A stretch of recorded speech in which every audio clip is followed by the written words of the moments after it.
तीन बहनों की लालची भाभी। करिश्मा, रेशमा और मनीषा तीन बहनें हैं। उनका एक भाई भी है, मयंक। मयंक अपनी बहनों को बहुत प्यार करता है, लेकिन मयंक की पत्नी सविता इस मामले में मयंक से बिल्कुल ही अलग है। वो अपनी ननदों का जितना बुरा कर सकती है उतना बुरा करती ही रहती है और अपनी ननदों पर हुक्म भी चलाती है। करिश्मा, करिश्मा, तुमने अभी तक नाश्ता नहीं बनाया?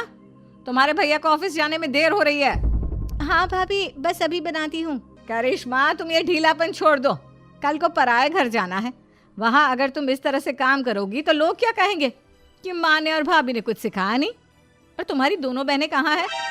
अब रेशमा मार्केट गई है और मनीषा सो रही है। क्या? सुबह के 8 बज रहे हैं और ये महारानी अभी भी सो रही है? ये कहते हुए सविता अपनी सास दुर्गा देवी के पास जाती है। माँ जी, देख रही हो अपनी बेटियों के तौर तरीके? क्या हुआ बहू, सुबह सुबह क्या कर दिया मेरी बेटियों ने? अरे एक तो अभी अभी उठकर किचन में गई है, दूसरी सुबह सुबह बाहर चली गई और तीसरी अभी तक सो रही है। क्या करूं मैं इन तीनों का? मैं तो परेशान हो गई हूँ। जा जाकर उठा उसे और रेशमा से मैं बात करती हूँ।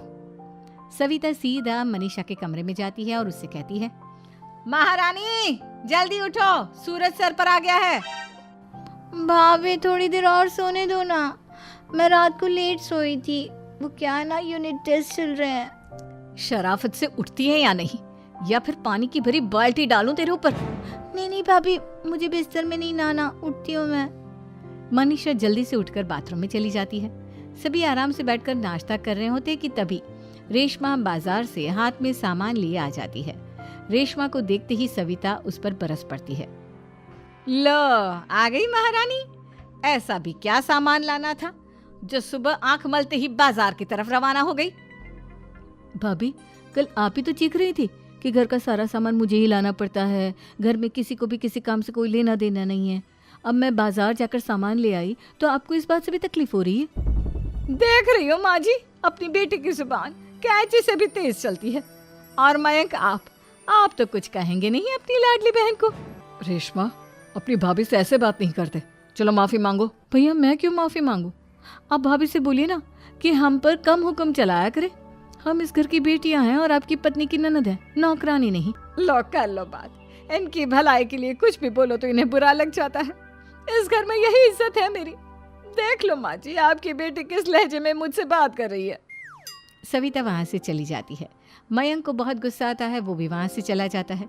फिर करिश्मा रेशमा को समझाती है, रेशमा, तुम्हें भाभी से माफी मांग लेनी चाहिए थी ना। लेकिन दीदी, मैंने कुछ किया ही नहीं, तो मैं माफी क्यों मांगू? हाँ करिश्मा दीदी, रेशमा दीदी जैसे ही घर में आई भाभी ही उन पर चिल्ला रही थी। हाँ, मैं मानती हूँ कि गलती भाभी की थी। मैं तो इसलिए बोल रही हूँ कि भाभी ने माँ को तो पूरी तरह अपने वश में कर लिया है। वो हमारी बात सुनती ही नहीं। मयंक भैया हमारे लिए हमेशा खड़े रहते हैं, इसलिए उनकी बात का मान तो तुम्हें रखना चाहिए था ना। कोई फायदा नहीं दीदी, कुछ दिनों की बात और है, भाभी उन्हें भी हमारे खिलाफ भड़का देंगी। फिर वो भी माँ की तरह हमारी किसी बात का विश्वास नहीं करेंगे। इसी तरह सविता अपनी तीनों ननदों को किसी न किसी बात पर परेशान करती रहती थी। एक दिन मयंक अपनी तीनों बहनों के लिए गिफ्ट लाया। करिश्मा, ये तुम्हारे लिए हार का सेट। रेशमा, तुम्हारे लिए सुंदर सी ड्रेस। और मनीषा, तुम्हें किताबें पसंद है ना, तुम्हारे लिए किताबें लाया हूँ। थैंक यू भैया। थैंक यू भैया। थैंक यू भैया।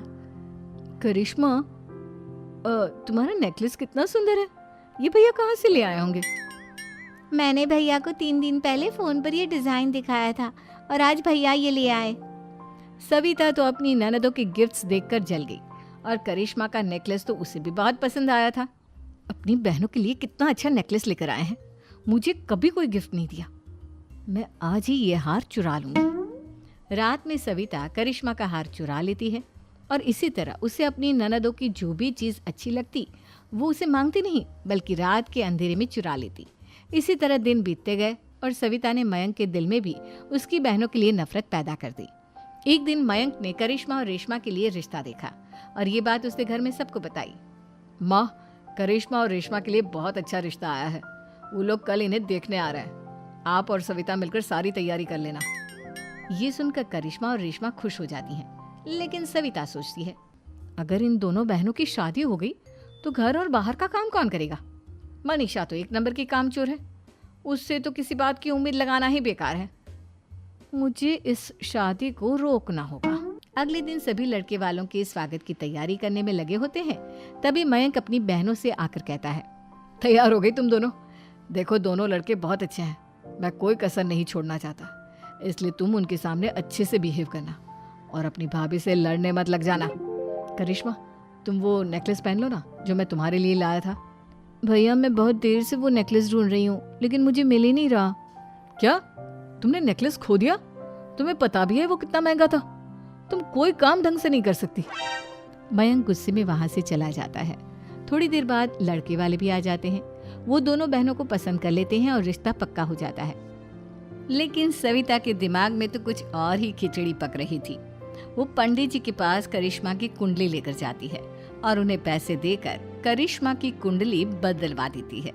जब लड़के वालों के पास करिश्मा की कुंडली जाती है तो वो दुर्गा को फोन करते हैं। बहन जी, हमने करिश्मा की कुंडली अपने पंडित जी को दिखाई थी। आपकी बेटी की कुंडली नहीं बल्कि दोषों का पिटारा है। देखिए, मैं और मेरे पति इन सब बातों में बहुत विश्वास करते हैं, इसलिए हम आपकी बेटी से अपने बेटे की शादी नहीं करा सकते। इस तरह करिश्मा का रिश्ता टूट जाता है और सभी घर वालों को बहुत दुख होता है। अब कविता सोचती है, चलो करिश्मा का तो रिश्ता टूट गया, अब रेशमा का भी रिश्ता तोड़ना है। क्या करूं? अब सविता आवाज बदलकर किसी अननोन नंबर से रेशमा के होने वाले ससुराल में फोन करती है। हेलो, मैं कौन हूँ कौन नहीं ये आपके लिए जानना ज़रूरी नहीं, बस इतना सुन लो कि रेशमा का 2 साल से किसी के साथ अफेयर चल रहा है। बस रेशमा का रिश्ता तोड़वाने के लिए सविता का इतना कहना काफी था। अब रेशमा का भी रिश्ता टूट गया। मयंक और दुर्गा देवी ने रेशमा को खूब खरी खोटी सुनाई और उससे बार बार उस लड़के के बारे में पूछने लगी। आप दोनों मुझे क्यों परेशान कर रहे हो? अरे कोई लड़का होगा मेरी लाइफ में तो मैं बताऊंगी ना, जब कोई है ही नहीं तो कहाँ से लाऊं मैं कोई लड़का? तो तेरे होने वाले ससुराल वालों को फोन किसने किया था? माँ, मैं नहीं जानती किसने फोन किया था, मैं सच कह रही हूँ। मैं तो पहले ही कह रही थी इसकी लगाम खींच कर रखो, लेकिन मेरी सुनता ही कौन है। आप चुप रहिए भाभी, ये सब आपका ही किया धरा है। अब तीनों बहनों को विश्वास हो जाता है कि ये सब उनकी भाभी ही कर रही है। तीनों बहनें अपनी भाभी को सबक सिखाने के लिए एक वकील कर लेती है और घर में हिस्सा मांगना। देखो भैया, माँ बाप की जायदाद में जितना बेटों का हक होता है उतना ही बेटियों का, इसलिए इस घर के 4 हिस्से होंगे और हमें अपना हिस्सा चाहिए। मैंने तुम्हारे लिए क्या क्या नहीं किया और तुम इस घर में हिस्सा मांग रही हो?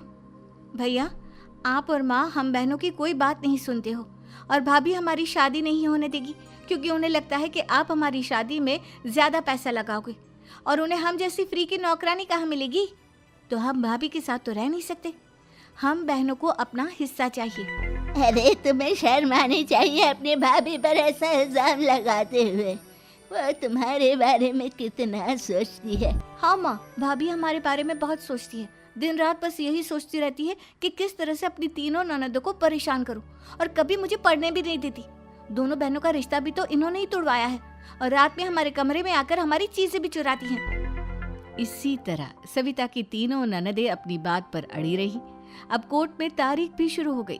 जब सविता को लगा कि उसकी तीनों ननद इतनी आसानी से नहीं मानने वाली, तो उसने अपने पति और सास को सारी सच्चाई बता दी और अपनी तीनों ननद से माफी मांगी।